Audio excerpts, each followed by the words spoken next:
তুমি এইখানে কি করছো গো সকাল সকাল? আড্ডা মারতে এসছি। কি সুন্দর ওয়েদার, পরিবেশটা দেখো কি দারুণ। কেউ চিনে থাকলে বলবে এটা কোন জায়গা, বলো তো এটা কোন জায়গা। কেউ মানে- যদি চিনে থাকো বলো, অবশ্যই কমেন্ট মানে করে তুমি বলতে জানাবে। চাইছো কমেন্ট করে জানাতে, তাই তো? হ্যাঁ অবশ্যই, মানে যারা আমার চেনা জানা বা আমার আশেপাশে যারা থাকো আশা করছি জায়গাটা চিনতে পারবে। তো বলো তো এটা কোন জায়গা। আমি এটা দেখতে এসেছি, এত সুন্দর ওয়েদার, কাজ নেই, ভালো লাগছে না? আজকে বলো তো কেন এত ফ্রি টাইম বলতে পারবে? না না, কেন বলো? তোমার তো সবসময় ফ্রি টাইম থাকে। না না, কালকে ওই শিবাজিদা এসেছিলো, সবাই জানো আমি একটা ভিডিও কালকে শেয়ার করেছিলাম।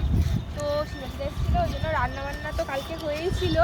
আর মানে একটা রেস্টুরেন্টে রান্নার মতো করেছিল, প্রচুর রিচ হয়ে গিয়েছিল। তো সেই জন্য সেই খাবার দাবার কিছুটা আছে, অনেকটাই আছে, সেই জন্য রান্নার চাপটা নেই।